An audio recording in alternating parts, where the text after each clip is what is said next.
प्रजापिता ब्रह्मा कुमारी ईश्वरीय विश्वविद्यालय सेवा केंद्र कुरुक्षेत्र में अंतर्राष्ट्रीय गीता महोत्सव के उपलक्ष्य में क्या वर्तमान समय धर्म ग्लानि और गीता के भगवान के पुनः अवतरण का समय नहीं है विषयक विशेष कार्यक्रम का आयोजन किया गया। इस दौरान कर्नाटक हुबली से पधारी गीता स्कॉलर राजयोगिनी बीके वीना दीदी मुख्य वक्ता, मातृभूमि सेवा मिशन के संयोजक श्री प्रकाश मिश्रा मुख्य अतिथि, अंतर्राष्ट्रीय मानवाधिकार न्याय परिषद के राष्ट्रीय अध्यक्ष जसबीर सिंह दुग्गल व कुरुक्षेत्र विश्वविद्यालय मास कम्युनिकेशन एवं मीडिया विभाग के assistant professor doctor Abid Ali विशिष्ट अतिथि रहे। केरल से बीके राधाकृष्ण पिल्लाई, तेलंगाना से गीता स्कॉलर बीके त्रिनाथ एनाल व महिला कांग्रेस कुरुक्षेत्र की जिलाध्यक्षा निशी गुप्ता विशेष अतिथि रहे। अतिथियों ने दीप प्रज्वलित कर कार्यक्रम का शुभारंभ किया। बीके मुकेश अग्रवाल ने मन संचालन करते हुए अतिथियों का परिचय दिया और बीके विद्या बहन ने पुष्प गुच्छ भेंट कर उन्हें सम्मानित किया। नन्ही बालिका गौरी ने सत्यम शिवम सुंदरम के माध्यम से आगंतुकों का स्वागत किया। राजयोगिनी बीके वीना दीदी ने कहा कि मंच पर हिंदू, मुस्लिम, सिख, कर्नाटक, तेलंगाना, केरला और उत्तर प्रदेश का अनोखा संगम है। उन्होंने कहा कि यह परमात्मा के अवतरण का समय है क्योंकि धर्म ग्लानि का समय शुरू हो गया है। लक्षण बताते उन्होंने कहा कि आज दूसरे की कमियां तो नजर आ रही हैं पर अपनी नहीं। दूसरों को उपदेश देना आसान काम है लेकिन गीता को मानना अलग बात है। गीता में भी भगवान ने स्वयं कहा है, जब धर्म की अति ग्लानि होती है तो मुझे अवतरित होकर आना पड़ता है। उन्होंने कहा कि आप सब परमात्मा के अवतरण को पहचाने और धर्म ग्लानि को भी। डॉक्टर श्री प्रकाश मिश्रा ने कहा कि आज जहां आप बैठे हैं वह दिव्य स्थान है। वास्तव में महाभारत का युद्ध असत्य पर सत्य की जीत, आचार विचार, व्यवहार, संस्कृति का युद्ध है। भारत को पुनः विश्व गुरु बनाने में ब्रह्मा कुमारी संस्था अहम भूमिका निभा सकती है। राष्ट्रीय मानवाधिकार न्याय परिषद के राष्ट्रीय अध्यक्ष जसबीर सिंह दुग्गल ने कहा कि आज जब चारों तरफ मानवता का ह्रास हो रहा है, भाई भाई का दुश्मन है, एक ही परिवार के लोग आपस में एक दूसरे से बात तक नहीं करना चाहते, तो ये हालात द्वापर युग जैसे बन रहे हैं। उन्होंने कहा कि धर्म का प्रचार तो हो रहा है पर समाज पर धर्म की बातों का कोई प्रभाव नहीं पड़ रहा। आज जहां श्री कृष्ण जैसे उपदेशक की जरूरत है, वहीं अर्जुन जैसे अनुयायी की भी। आज हर व्यक्ति के मन में महाभारत चल रही है। हर आदमी दूसरे को सुधारने की बात कर रहा है, लेकिन हमें केवल अपने को सुधारना होगा। डॉक्टर आबिद अली ने धर्म क्या है, धर्म ग्लानि क्यों हो रही है आदि प्रश्नों का समाधान एक कहानी के माध्यम से किया। उन्होंने बताया कि जब मुझे ओम शांति शब्द का मतलब समझ आया तो मेरे जिस्म के रोम रोम में शांति का अनुभव होने लगा। आज धर्म और अनपढ़ता के नाम पर मानवता को तोड़ना आसान हो गया है और जोड़ना मुश्किल। तेलंगाना से आए बीके त्रिनाथ भाई ने कहा कि केवल मनुष्य को परमात्मा ने दिव्य बुद्धि दी है। आज मनुष्य को बुद्धि रूपी नेत्र खोलने की आवश्यकता है। भगवान से सदा हमारा संबंध होना चाहिए और निरंतर प्यार से उसे याद रखने का संदेश दिया। केरल से पहुंचे बीके राधाकृष्ण भाई ने कहा कि आत्मा का परमात्मा से संबंध तभी होगा जब हम उसे पहचान पाएंगे। उन्होंने टेक्नोलॉजी को संसार के लिए चुनौती बताया।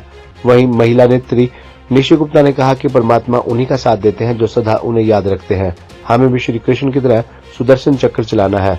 ब्रह्म कुमारी की प्रशंसा करते हुए उन्होंने कहा कि अनुशासन और दूरदर्शिता यहाँ देखने को मिलती है। सेंटर इंचार्ज राजयोगिनी सरोज बहन ने आए हुए महानुभावों का हार्दिक धन्यवाद करते हुए कहा कि आज सारी दुनिया में मेरा मेरा हो रहा है और हम धर्म ग्लानि के चिन्ह भी देख रहे हैं। हम अपने आचरण में परिवर्तन तभी ला सकते हैं जब हम गॉड फादर को पहचानेंगे और बुद्धि रूपी नेत्र द्वारा अनुभव करेंगे। उन्होंने कहा कि गीता ज्ञान को प्राप्त कर सुख शांति का अनुभव होगा क्योंकि परम पिता इस समय आकर आदि सनातन देवी देवता धर्म की स्थापना कर रहे हैं।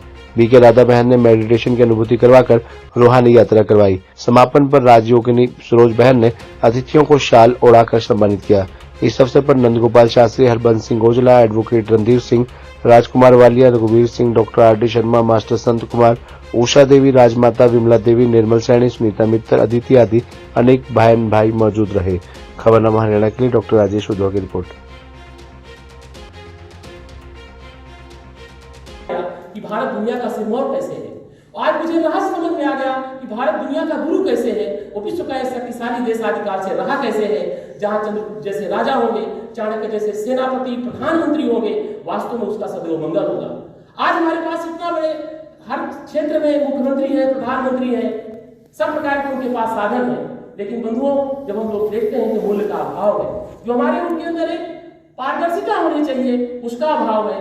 तो वास्तव में ये धर्मग्लानि का युग है। आज आवश्यकता है कि आज फिर कृष्ण कैसे न कैसे जन्म लेंगे और इस देश में पुनः सत्य और धर्म का शासन कायम होगा।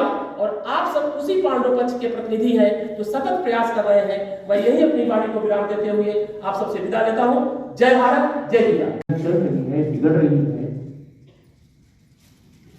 और आप गूगल में जाइए या चैट जीपीटी कह करके आया, कोई सुना है चैट जीपीटी? हाथ उठाओ, चैट जीपीटी सुना है? चैट जीपीटी, मैं चैट जीपीटी में नहीं मारा। कलयुग का अंतिम समय का चिन्ह क्या है? किसको हम कलयुग का अंतिम समय कह सकते हैं? भगवान ने कह दिया गीता में बहुत स्पष्ट से, ये तो सृष्टि चक्र का आखिरी जन्म कह दिया है। 7वां अध्याय 19वां श्लोक में कह दिया है आखिरी जन्म है। अब मानो या ना मानो सकते हैं अर्थात देख सकते हैं जो निराकार ज्योति स्वरूप है, जिसका यादगार सारे धर्मों में ज्योति या मोमबत्ती जला के परमात्मा का ध्यान लगाने की कोशिश करते हैं, लेकिन परमात्मा को जानते नहीं हैं। तो उनको याद करने की कोशिश करते हैं, बुलाते हैं, आओ आओ हमें दर्शन दो। तो किसी किसी को 1 सेकंड के लिए हो जाता है दर्शन, परंतु फिर वैसे के वैसे बनते। क्यों? क्योंकि हम अपने को उस परम पिता का बच्चा अनुभव नहीं करते। गाते हैं तो माता पिता हम बालक तेरे, तुम्हारी कृपा से सुख घनेरे, तुम ही हो माता पिता, तुम ही हो, तुम ही हो बंधु सखा, तुम ही हो। ये सारे संबंधों से उसको याद भी करते हैं, बुलाते भी हैं। परंतु इस ब्रह्मा कुमारेश्वरी विश्वविद्यालय में मैंने उस परम पिता को माता पिता के रूप में अनुभव किया है। आप सब भी आकर के यहाँ ये अनुभव करके अपना दिव्य जीवन, द्विज जन्म प्राप्त कर सकते हैं। इस शरीर पर होते हुए जब हमारा इस शरीर का जन्म हुआ, उस दिन को हम जन्मदिन के रूप में सभी मनाते हैं।